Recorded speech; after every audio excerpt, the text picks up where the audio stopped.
You ever get that feeling like someone's watching you? Like no matter how alone you are or how quiet it gets, you're never really alone? I didn't believe in stuff like that until it happened to me, and it all started when I went to that cabin. I'm a writer. I've been one for years. After finishing my last book, I needed a break. The city was driving me crazy. All that noise, traffic, people everywhere. It was too much. So I decided to get away. Far away.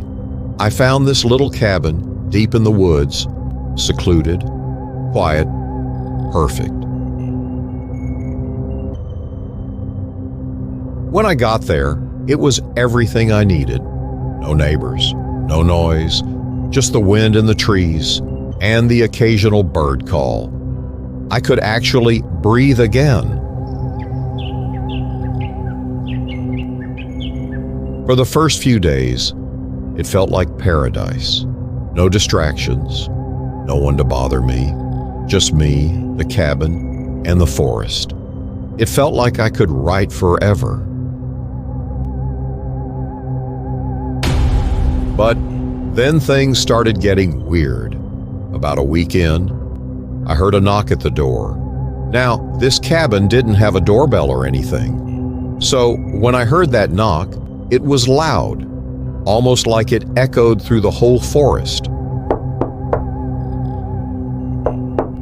At the door was this woman. She looked to be in her 60s, wearing a thick sweater, holding a wicker basket with homemade candles. She introduced herself as Helen, said she lived a few miles down the path. But here's the thing, I couldn't figure out where she lived. The woods were so dense, it didn't make sense. She wasn't rude, but she wasn't exactly friendly either. She gave me a candle wrapped in twine and said, "These are for the dark nights. Don't let the shadows grow too long." At first, I didn't think much of it, just some weird local lady. But there was something about her eyes. The way she looked at me made me feel uneasy. Over the next few days, I couldn't shake the feeling that something was off. It wasn't just her weird words. It was the way she watched me. It felt like she was waiting for something I couldn't see. One night, I was working on my laptop when I heard something outside. At first, it was just a rustling, barely noticeable. But then it got louder. It sounded like someone was walking around the cabin. My heart started racing. I froze, tried to stay quiet, and slowly moved to the window. And there she was, Helen, standing at the edge of the woods, staring into the darkness, not at the cabin, just staring into the trees, like she was waiting for something. My skin crawled, and then, just like that, she vanished into the forest. From that night on, it got worse.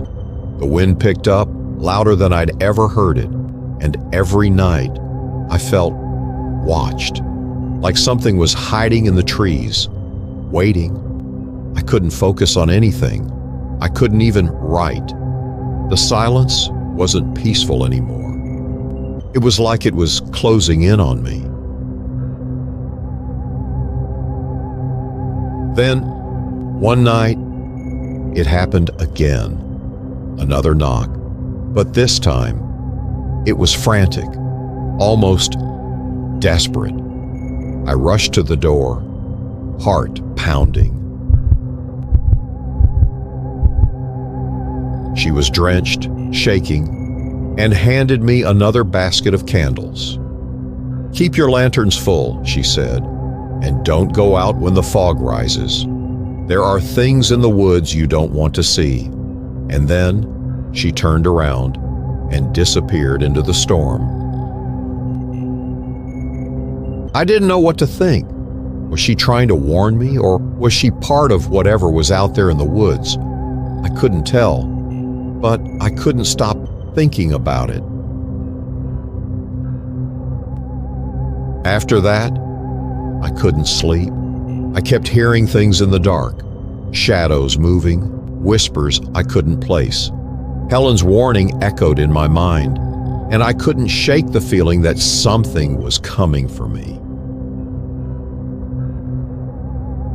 So I did something stupid. I decided to find Helen's cabin. I had to know what was going on. So I walked down the path, and when I got there, the cabin was abandoned, door wide open, windows shattered, the roof was caving in. It looked like it hadn't been lived in for years. No sign of Helen, nothing. Nothing made sense.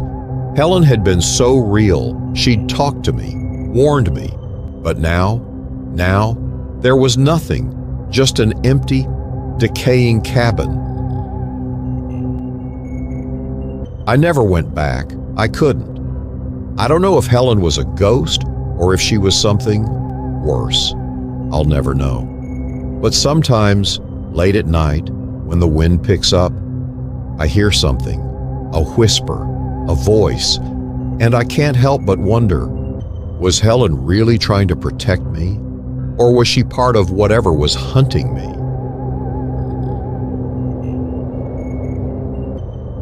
Maybe I'll never know, but the fear, it's still with me, and I think it always will be.